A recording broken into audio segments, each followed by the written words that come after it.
뉴욕 증시 경기 침체 우려의 폭락, S&P 500 지수 4천선 붕괴, 인플레 고금리의 경기 침체 우려, 글로벌 금융시장 휘청, 뉴욕 증시 경기 침체 공포의 패닉, 나스닥 마이너스 4.3%. 요즘 주식 투자자들 정말 많은 스트레스 받고 있을 거라고 생각합니다. 특히 한국 증시가 답이 없다고 작년 연말에 미국 시장으로 가서 기술주 중심으로 투자하셨던 분들, 최근 나스닥의 고점 대비 마이너스 30% 수준까지 하락하면서 정말 힘든 시간을 보내고 있을 거라고 생각합니다. 만약 이제 고점 대비 주식이 많이 빠졌으니까 저점 매수야, 찬스야, 바이 더 딥 외치면서 주식을 매수하고 싶지만 코인이나 미국 나스닥 성장주가 하루에 마이너스 30%, 50% 우습다는 듯이 하락하는 모습을 보고 있으면 공포감이 형성되고, 뭔가 빌 게이츠 형님도 경기 침체가 온다고 하고 각종 뉴스에서도 마치 경기 침체가 확정적으로 올 것처럼 이야기를 하니까 돈도 없지만 소중한 나의 현금을 섣불리 주식에만 몰빵하기에는 두려운 것도 사실입니다. 참 어려운 시장에 어떻게든 살아남아서 앞으로 어떻게 될지 모르는 상황을 잘 대응하기 위해 이번 콘텐츠 주제는 40년 만에 최고의 매수 타이밍으로 찾아온 미국 ETF로 정했습니다. 경기 침체나 무언가 위기가 오면 돈이 귀해지기 때문에 이런 시기에는 모두들 달러와 같은 현금이 최고라고 합니다. 현금만 있으면 위기로 인해 저렴해진 주식, 부동산, 채권, 가상화폐 등을 매수할 수 있는 좋은 기회를 잡을 수 있습니다. 문제는 위기가 언제 올지, 그리고 어떻게 끝날지, 위기가 왔다 하더라도 바닥이 어딘지 알기는 어렵다는 것이죠. 2022년 5월 미국 S&P 500이 고점 대비 약 마이너스 20%, 나스닥이 약 30% 빠졌기 때문에 많이 빠졌다고 주식을 사고 싶어도 2000년 이후에 미국 S&P 500이 닷컴 버블에는 약 마이너스 45%, 2007년 서브프라임 때는 마이너스 50%가 빠졌고, 나스닥은 닷컴 버블에 마이너스 80%, 서브프라임 때는 마이너스 50%가 빠졌기 때문에 최근에 많이 하락했다고 하지만 지금이 완전 저점이라고 생각하기에는 무리가 있습니다. 이런 상황에서 주식 투자자들은 어떻게 해야 될까요? 간단합니다.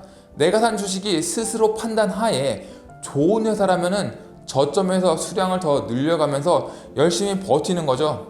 주식 투자 16년 차인 저도 하루하루만 보면 각종 전쟁이나 각종 위기들로 두려운 마음이 들다가도 어쩔 때는 금방이라도 부자 될 것 같았고, 마치 오늘이 아니면 기회를 영영 놓칠 것 같은 기분이 들었는데, 지금 생각해보니 정말 쓸데없는 생각이었습니다.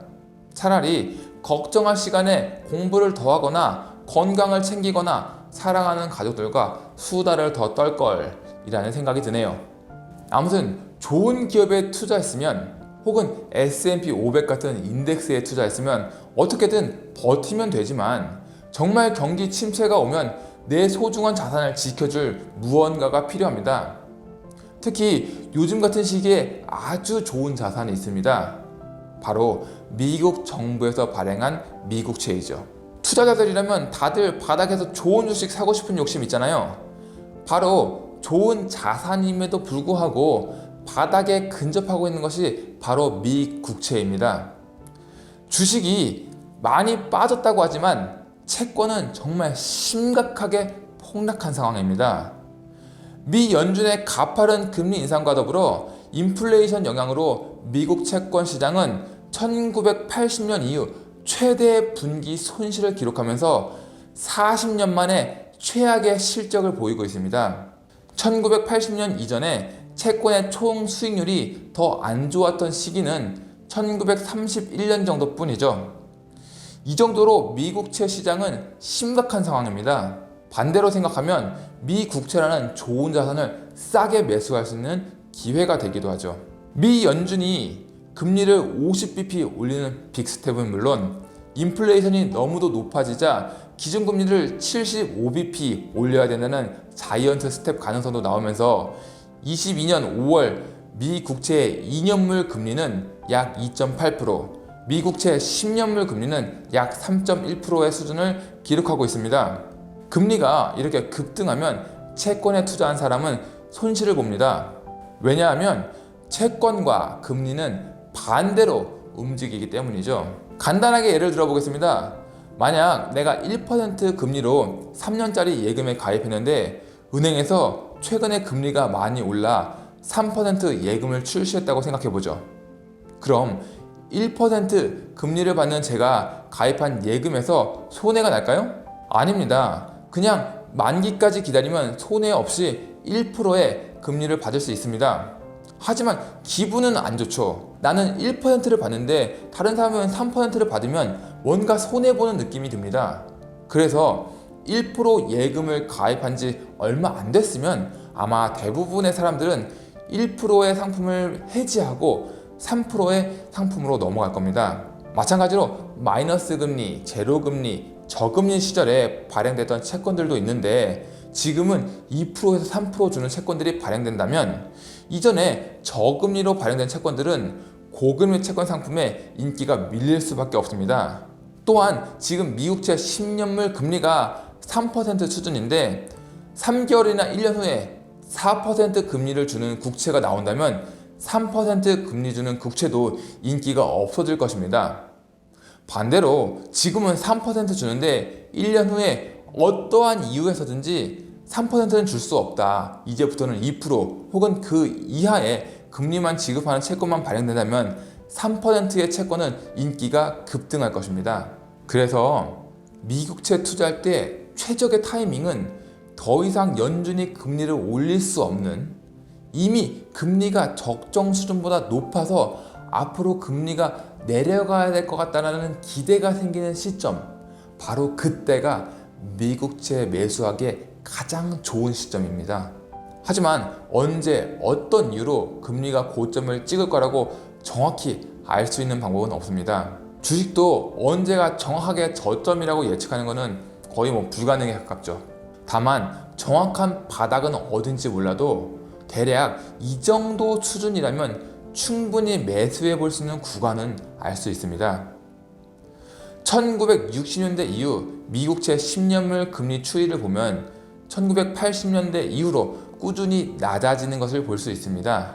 2020년 코로나 팬데믹으로 최저점을 찍고 최근까지 가파르게 금리가 상승하는 모습을 볼 수 있지만 10년물 금리가 다시 1900년대로 돌아가서 금리가 4%, 5% 올라가는 것은 쉽지 않습니다.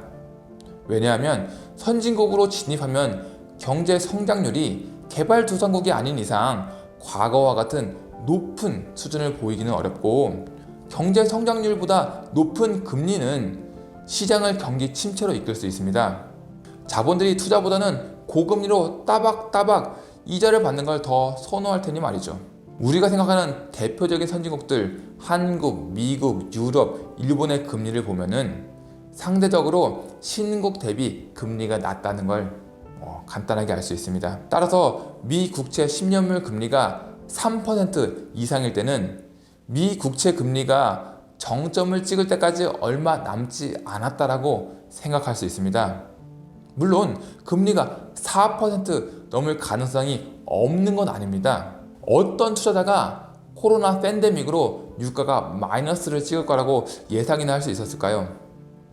하지만 유가가 마이너스를 찍었을 때 지금 생각해보면 유가 혹은 유가 관련 기업에 투자하기에 최고의 시점이었던 것처럼 10년물 금리가 3%를 넘어 4%에 가까워지면 채권 투자하기에 최적의 타이밍이라는 것을 알 수 있습니다.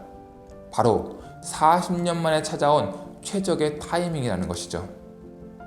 그래서 앞으로 혹시 모를 경기 침체를 대비하기 위해 미국 장기 채권에 투자를 해야 됩니다. 미 국채는 경기가 좋아져서 금리가 인상되는 시기에는 인기가 없어지고 가격도 하락합니다. 반대로 경기가 안 좋아지고 금리가 하락하는 시기에는 인기가 많아지고 특히나 위기가 발생하면 최고의 인기를 누리기도 합니다. 혹시 모를 경기 침체가 와서 미국채의 인기가 치솟으면 그때 미국채를 팔고 저렴해진 주식을 매수하면 이론적으로는 너무나 좋은 전략이죠. 아무리 아이디어가 좋아도 무슨 의미가 있겠습니까? 이제 남은 건 실제로 행동하냐 안 하냐입니다. 미국 장기 채권에 투자하는 방법을 미국 ETF 중심으로 말씀드리겠습니다. 먼저 미국 채권 ETF의 종류는 단기채 SHY, 중기채 IEF, 장기채 TLT, EDV가 있습니다. 또한 물가 연동채도 있고 미국이 금융 선진국인 만큼 레버리지 ETF와 인버스 채권 ETF도 있지만 여기서는 넘어가겠습니다. 단기채와 중기채는 변동성이 낮아 기대할 수 있는 수익도 높지 않습니다. 지금까지 설명했던 40년 만에 최고의 매수 타이밍이 된 미국 장기 채권에 투자하는 ETF는 바로 TLT와 EDV입니다. 이전에 이야기한 것처럼 최근에 채권 시장이 폭망했죠.